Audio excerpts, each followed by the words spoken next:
इतिहास बताता है जब किसी देश का राष्ट्राध्यक्ष गिरता है तो वजह सिर्फ दुश्मन नहीं होता, अक्सर दरवाजा अंदर से खुलता है। सोचिए, चारों तरफ सेना, सुरक्षा एजेंसियां, फिर भी वेनेजुएला के राष्ट्रपति को लेकर घिरने और हाईजैक जैसी खबरें सामने आती है। सवाल यह है, इतनी सुरक्षा के बावजूद ऐसा कैसे हुआ? वेनेजुएला और अमेरिका का विवाद कोई नया नहीं है। वेनेजुएला के पास दुनिया का सबसे बड़ा तेल भंडार है, और जब किसी देश के पास संसाधन होते हैं तो उस पर ताकतवर देशों की नजर भी होती है।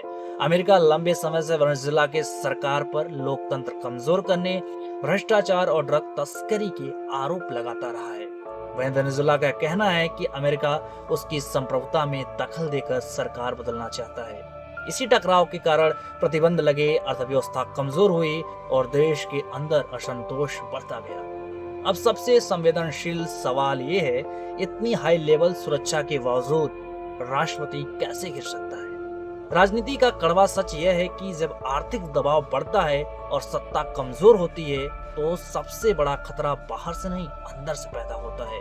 सेना, सुरक्षा एजेंसियां या सत्ता के आसपास के लोग अगर बढ़ जाएं तो सबसे मजबूत सुरक्षा भी बेकार हो जाती है। आज की जंग हथियारों से नहीं, आर्थिक दबाव, खुफिया जानकारी और मनोवैज्ञानिक रणनीतियों से लड़ी जाती है।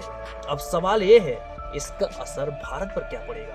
वेनेजुएला जैसे तेल समृद्ध देश में अस्थिरता बढ़ती है तो तेल की कीमतें बढ़ती है और उसका सीधा असर भारत की महंगाई और आम आदमी की जेब पर पड़ता है। लेकिन इससे भी बड़ा खतरा सोच का है।